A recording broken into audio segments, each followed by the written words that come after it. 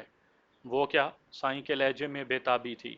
میں نے اندھیرے میں تیر چھوڑا، سائیں جی، قاتل ایک تہہ خانے میں جا چھپا ہے، اسے وہاں سے نکالنا ہوگا۔ تہہ خانہ؟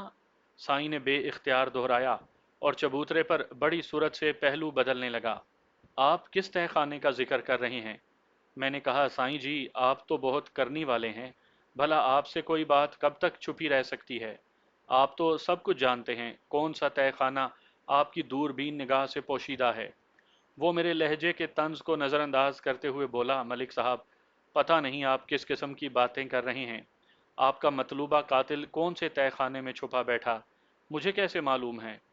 میں نے کہا، میں اس تہہ خانے کا ذکر کر رہا ہوں جہاں تانبے کا ایک بہت بڑا دیگچہ بھی پایا جاتا ہے۔ میرے لہجے میں اتنی سنسنی تھی کہ وہ ایک مرتبہ پھر پہلو بدل کر رہ گیا، تاہم میرے بجائے صدیق گوندل کو مخاطب کرتے ہوئے بولا، گوندل صاحب، آپ ہی مجھے کچھ سمجھائیں، ملک صاحب کس قسم کی لامعنی باتیں کر رہے ہیں۔ صدیق گوندل نے کہا، آج کا دن ملک صاحب کا ہے، میں تو بس ان کی مدد کے لیے ساتھ آیا ہوں۔ سائیں الجھی ہوئی نظر سے دوبارہ میری جانب دیکھنے لگا۔ میں نے کمرے میں چاروں طرف نگاہ دوڑاتے ہوئے پوچھا، سائیں جی، آپ کے 2 خدمتگار تو باہر موجود ہیں، لیکن نظاموں اور کرموں کہیں نہیں دکھائی دے رہے، کیا آپ نے انہیں کہیں بھیجا ہے؟ وہ ذرا کوٹ مہتاب خان تک گئے ہیں، سائیں نے جواب دیا۔ کیا گاموں اور کریموں بھی کہیں گئے ہیں؟ اس نے چونک کر مجھے دیکھا اور سوال کیا، آپ یہ بات کیوں پوچھ رہے ہیں؟ اس لیے کہ پرسوں رات آپ ڈیرے پر اکیلے ہی تھے۔ میں نے اس کے چہرے پر نظر جماتے ہوئے کہا، آپ کے 4 خدمتگاروں میں سے ایک بھی اس رات یہاں موجود نہیں تھا۔ اس کے منہ سے بے اختیار نکلا، کیا پرسوں رات آپ یہاں آئے تھے؟ میں نے سخت لہجے میں کہا، سوال نہیں کرو سائیں، صرف جواب دو۔ وہ میرے طرز تخاطب پر چیں بچیں ہوا، تاہم متحمل لہجے میں بولا، آپ کا خیال درست ہے، پرسوں رات میں ڈیرے پر اکیلا ہی تھا، گاموں اور کریموں کل شام کو واپس آئے ہیں۔ سائیں کے چیلوں کی آمد و شد کے بارے میں مجھے معلوم تھا، تاہم یہ پتہ نہیں تھا کہ وہ جنگل سے نکل کر کس طرف روانہ ہوئے تھے اور ان کی واپسی کہاں سے ہوئی تھی۔ میں اگر بنفس نفیس یہاں پر موجود ہوتا تو صورتحال کچھ اور ہوتی۔ میں نے بدستور سخت لہجے میں کہا، سائیں، پرسوں رات جب تم ڈیرے پر اکیلے تھے تو تمہاری مصروفیات کیا رہیں؟ وہ چند لمحے خاموش نگاہوں سے مجھے دیکھتا رہا۔ اس کے چہرے کے تاثرات سے میں نے اندازہ لگایا کہ وہ کسی تذبذب کا شکار تھا۔ وہ فیصلہ نہیں کر پا رہا تھا کہ وہ سچ بولے یا دروغ گوئی کا سہارا لے۔ خیر، اتنا تو اسے احساس ہو گیا تھا کہ میں خاصے مضبوط قدموں سے اس کی جانب پیش قدمی کر رہا ہوں۔ اپنی فطرت کے مطابق اس نے جھوٹ کا سہارا لیا اور بولا، رات میں انسان کی مصروفیات کیا ہو سکتی ہیں بھلا؟ میں پوری رات چین کی نیند سوتا رہا۔ میں نے غصیلی نظروں سے اسے گھورا، سائیں، تم جھوٹ بول کر اپنی مصیبتوں میں گراں قدر اضافہ کر رہے ہو۔ مجھے جھوٹ بولنے کی کیا ضرورت ہے؟ وہ ڈھٹائی سے بولا۔ میں نے کہا، اگر تم پرسوں رات چین کی نیند سوتے رہے تھے تو پھر آدھی رات کے وقت جنگل میں بلی تماشا کون کر رہا تھا؟ میرے الفاظ میں اتنی قطعیت تھی کہ وہ اچھل پڑا اور گڑبڑائے ہوئے لہجے میں بولا، تماشا؟ یہ کیا ہوتا ہے؟ صدیق گوندل نے کہا، سائیں، تم نے ملک صاحب کے الفاظ پر غور نہیں کیا؟ انہوں نے ابھی تھوڑی دیر پہلے تم سے کہا تھا کہ تم غلط بیانی کر کے اپنی مصیبتوں میں اضافہ کر رہے ہو۔ سائیں، میری بھی ایک بات توجہ سے سن لو۔ تم یہ انجان پن کا مظاہرہ کر رہے ہو نا، اس سے سراسر تمہاری مشکلات کے دروازے کھل رہے ہیں۔ اب تمہارے لیے سچ بولنے کے سوا کوئی چارہ نہیں، کیونکہ بلی تھیلے سے باہر آ چکی ہے، جس طرح پرسوں رات تانبے کے دیگچے سے باہر آئی تھی۔ میں نے صدیق گوندل کے آخری محاورانہ جملے پر گرا لگائی۔ سائیں پھٹی ہوئی نظروں سے مجھے دیکھنے لگا۔ میں نے اے ایس آئی کو ایک مخصوص اشارہ کیا۔ وہ دو کانسٹیبل کے ساتھ حال نما کمرے سے باہر نکل گیا۔ میں سائیں کی جانب متوجہ ہوتے ہوئے خالص تھانے دارانہ لہجے میں بولا، تم پرسوں رات جنگل میں کیا کر رہے تھے؟ جھوٹ کی کوئی گنجائش نہیں ہے سائیں۔ سائیں ٹھہرے ہوئے لہجے میں بولا، میں ایک مخصوص عمل کر رہا تھا۔ سفلی عمل؟ میں نے اسے تیز نظر سے گھورا۔ وہ بولا، آپ اسے سفلی سمجھیں یا الوی، میرے لیے بس ایک عمل ہی تھا۔ اس بدنصیب بلی کا کیا قصور تھا جسے تم دیگچے میں بند کر کے اذیت ناک مراحل سے گزارتے رہے؟ میرے لہجے میں غصے کے ساتھ نفرت بھی تھی۔ ایک جاندار پر ایسا ظلم کر کے تمہیں ذرا بھی ندامت محسوس نہیں ہوئی، بے ضمیر شخص؟ اس میں ندامت یا شرمندگی کی کون سی بات ہے؟ وہ سادہ لہجے میں بولا، کسی بھی قسم کے علاج یا عمل میں مختلف جانداروں کو استعمال کیا جاتا ہے۔ بلی تو پھر بھی ایک حقیر سا جانور ہے۔ کیا نباتات اور جڑی بوٹیاں زندہ اشیاء نہیں ہیں؟ انہیں بھی تو بے دریغ ادویات کی تیاری میں کیوں استعمال کرتے ہیں؟ میں نے کہا، کمبخت انسان، اگر تم بلی کو پکا کر کھا جاتے یا اس کو مار ڈالتے تو یہ تمہارا مکروہ عمل ضرور ہوتا، مگر بلی بیچاری کو لمحہ با لمحہ دردناک عذاب سے نہ گزرنا پڑتا۔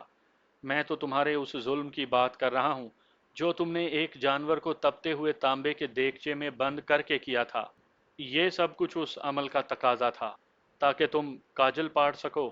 اس نے چونک کر مجھے دیکھا اور پھر حیرت بھرے لہجے میں بولا، آپ تھانے دار ہیں یا کوئی؟ میں نے اس کا جملہ پورا ہونے سے پہلے ہی بولنا شروع کیا، سائیں، میں عام قسم کے تھانے داروں سے بہت مختلف ہوں۔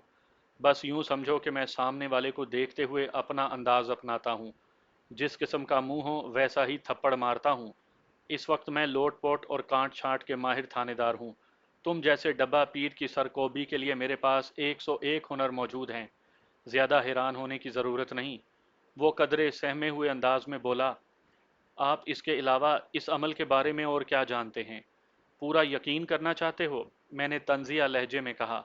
تو سنو، تم بھی کیا یاد کرو گے؟ کس تھانے دار سے پالا پڑا تھا؟ تم نے جس کالی بلی کو پرسوں رات تانبے کے دیگچے میں بند کر کے قے کرنے پر مجبور کیا تھا، وہ بلی گزشتہ چند روز سے تمہارے لیے تختہ مشق بنی ہوئی تھی۔ چولہے پر چڑھانے سے قبل تم نے اسے مکمل تاریکی میں رکھا ہوا تھا، جہاں خوراک کے طور پر تم اسے خالص دیسی گھی کھلا رہے تھے۔ دیگچے کو گرم کرنے کے لیے بھی تم نے دیسی گھی ہی کے 4 چراغ چولہوں میں جلائے تھے۔ اب مظلوم بلی کی قے سے تم کاجل پاڑو گے۔ وہ کاجل 21 دن تک وہ شخص استعمال کرے گا جس کے لیے تم نے عمل کیا ہے۔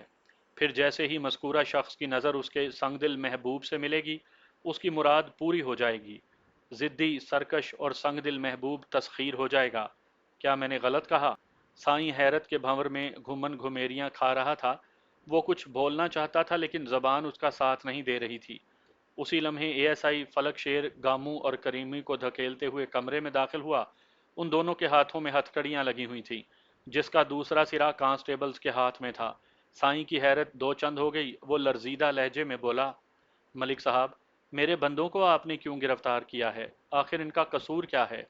میں نے کہا، سائیں، پہلی بات تو یہ کہ دونوں ڈشکرے تمہارے نہیں بلکہ اللہ کے بندے ہیں۔ دوسری بات یہ کہ ان کا یہی قصور کچھ کم نہیں ہے کہ یہ تمہارے جیسے شکی القلب شخص کے دست و بازو بنے ہوئے ہیں۔ اور تیسری بات یہ کہ ابھی تھوڑی دیر کے بعد تمہاری کلائیوں میں بھی آہنی زیور پہنایا جانے والا ہے۔ وہ کیوں جناب؟ اس نے بے اختیار اپنے دونوں ہاتھوں کو پشت کے پیچھے چھپا لیا۔ میں نے اس کے سوال کا جواب دینے کے بجائے سخت لہجے میں پوچھا، سائیں، پرسوں رات وہ بلی والا عمل کس شخص کے لیے کر رہے تھے؟ اسے موقع کی نزاکت کا احساس ہو گیا تھا۔ معتدل لہجے میں بولا، اس کا نام خوشیہ ہے، خوشی محمد عرف خوشیہ۔ اس کا جغرافیہ بتاؤ؟ میں اس کے بارے میں زیادہ نہیں جانتا، وہ تعاون آمیز لہجے میں بولا، بس اتنا پتا ہے کہ وہ پتوکی کا رہنے والا ہے۔ پتوکی کے ذکر پر میں چونک اٹھا۔ میں نے تنبیہی لہجے میں کہا، اب تم نے ذرا بھی جھوٹ بولا نا سائیں، تو سمجھ لو تمہاری خیر نہیں۔ میں واقعی اس کے بارے میں صرف اتنا ہی جانتا ہوں کہ اس کا نام خوشیا اور وہ پتوں کی کا رہنے والا ہے، سائیں نے بتایا۔ وہ پتوں کی ایک لڑکی کو اپنے قدموں میں جھکانا چاہتا ہے، اسی غرض سے وہ میرے پاس آیا تھا اور میں نے اس کے لیے یہ عمل کیا ہے۔ لڑکی کا نام کیا ہے؟ غزالہ۔ غزالہ کے بارے میں مزید کیا جانتے ہو؟ کچھ نہیں، وہ حتمی لہجے میں بولا۔ خوشیہ کا حلیہ بیان کرو۔ میں نے ایک اہم بات دریافت کی۔ وہ کسی ریکارڈ کی طرح بولنے لگا۔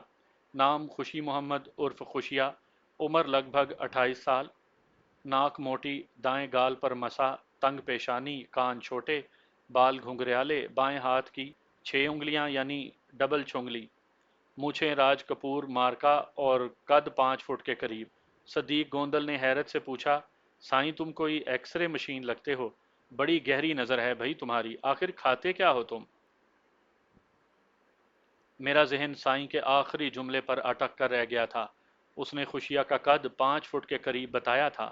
28 سالہ کسی شخص کا قد اگر 5 فٹ ہو تو اسے پستہ قامت ہی کہا جائے گا۔ میرا مطلوبہ قاتل بھی پستہ قامت ہی تھا، اور مقتول کا نوٹوں سے بھرا ہوا بریف کیس تہیے دماغ اور شکستہ شکل و صورت کے ساتھ اسی راستے سے ملا تھا جو سائیں کے آستانے تک آتا تھا۔ اس بات کا امکان موجود تھا کہ خوشیہ ہی وہ شخص ہو جس کی تلاش مجھے رانا مختار حسین کے قاتل کی حیثیت سے کرنی تھی۔ میں نے بریف کیس کی رقم کو ذہن میں رکھتے ہوئے سائیں سے سوال کیا، سائیں مجھے معلوم ہے کالی بلی والا عمل تم نے فی سبیل اللہ نہیں کیا ہوگا؟ وہ بولا، ظاہر ہے جناب، اس قسم کے اعمال میں عامل کی جان کو بھی خطرہ لاحق ہوتا ہے۔ اپنی جان کو داؤ پر لگانے کے لیے سائل سے رقم تو وصول کی ہی جاتی ہے۔ تم نے خوشیہ سے اس سلسلے میں کتنی رقم اینٹھی تھی؟ لفظ اینٹھی پر سائیں نے برا سا منہ بنایا، لیکن سیدھے لہجے میں جواب دیا، صرف 500 روپے۔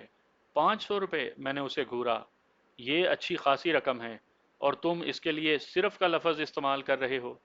میرے سوال کے جواب میں سائیں نے کہا، جناب میں نے تو اسے سارا عمل سمجھا کر کہا تھا کہ وہ خود ہی سب کچھ کر لے، لیکن پوری تفصیل سننے کے بعد اس نے کہا تھا کہ یہ کام اس کے بس کا نہیں، لہٰذا میں ہی اس کے لیے یہ عمل کروں۔ چنانچہ میں نے اس کا کام کرنے کا وعدہ کر لیا، اور خوشیاں نے تمہارا مطالبہ پورا کر دیا۔ میں نے کہا، تمہیں 500 روپے دینے کے لیے اس نے… میں نے دانستہ جملہ ادھورا چھوڑ کر ٹٹولتی ہوئی نظروں سے سائیں کو دیکھا۔ وہ جلدی سے بولا، خدا کی قسم میں نہیں جانتا خوشیہ نے ان 500 روپیوں کے لیے کیا کیا ہوگا۔ اس نے مجھے کچھ نہیں بتایا، اور نہ ہی میں نے اس سے پوچھنا مناسب سمجھا۔ میں اپنے کام سے کام رکھنے والا بندہ ہوں۔ میں بھی اپنے کام سے کام ہی رکھنا پسند کرتا ہوں سائیں، میں نے معنی خیز انداز میں کہا اور پوچھا، اب خوشیہ تمہارے پاس کب آئے گا؟ تقریباً 1 ہفتے بعد، اس نے جواب دیا۔ میں نے پوچھا، وہ تانبے کا دیگچہ کہاں ہے جس میں مظلوم کالی بلی نے قے کی تھی؟ اسے میں نے 3 روز کے لیے زمین میں دبا دیا ہے۔ اور وہ تصویر؟ کون سی تصویر؟ وہ جزبز ہوتے ہوئے بولا۔ میں نے کہا، گدھے کے بچے، میں اس تصویر کا ذکر کر رہا ہوں جسے کیل کے ذریعے تم نے درخت پر پیوست کر کے تانبے کے دیگچے کو آگ دکھائی تھی۔ خوشیہ کی مطلوبہ لڑکی غزالہ کی تصویر، وہ غزالہ جس کے بارے میں تم اس کے نام کے سوا کچھ نہیں جانتے۔ کچھ یاد آیا کہ میں دوسرا راستہ اختیار کروں؟ تصویر میں نے عمل کے بعد جلا دی تھی، وہ لکنت زدہ لہجے میں بولا۔ سائیں کے چہرے کے تاثرات اس کے الفاظ سے لگا نہیں کھاتے تھے۔ میں نے اچانک اسے ایک زوردار چانٹا رسید کیا۔ یہ اس کی بے خبری تھی، یا شاید میرے چانٹے میں غیر معمولی قوت تھی کہ وہ اپنی گدی سے لڑک کر دور چٹائی پر جا گرا۔ میں نے آگے بڑھ کر ایک تحقیر آمیز ٹھڈے سے نوازتے ہوئے گرج کر کہا، تخم نا تصدیق، غزالہ کی تصویر کو تم نے جلا دیا ہے اور دیگچے کو زمین میں دبا رکھا ہے، کیوں یہی بیان ہے نا تمہارا؟ حقیقت اگلتے ہو یا ابھی ننگا کروں تمہیں؟ وہ اٹھ کر کھڑا ہو گیا اور لجاجت آمیز انداز میں بولا، ملک صاحب میں کسی قاتل کو نہیں جانتا اور نہ ہی قتل کی کسی واردات میں میرا ہاتھ ہے، آپ خواہ مخواہ مجھ پر شک کر رہے ہیں۔ میں نے کہا کہ تم قاتل کے مامے چاچے ہو، یا یہ کہ رانا مختار کو تم نے قتل کیا ہے؟ میں نے اسے گریبان سے پکڑتے ہوئے کہا، میں نے تو صرف غزالہ کی تصویر اور تانبے کے دیگچے کے بارے میں پوچھا تھا تم سے۔ وہ میں نے بتایا ہے نا، وہ رک رک کر بتانے لگا۔ میں نے ایک زوردار جھٹکا دے کر اس کا گریبان چھوڑ دیا۔ اس نے 2 کلا بازیاں کھائیں اور چاروں خانے چت ہو گیا۔ میں نے اس کی گدی والے چبوترے کی جانب قدم بڑھاتے ہوئے کہا،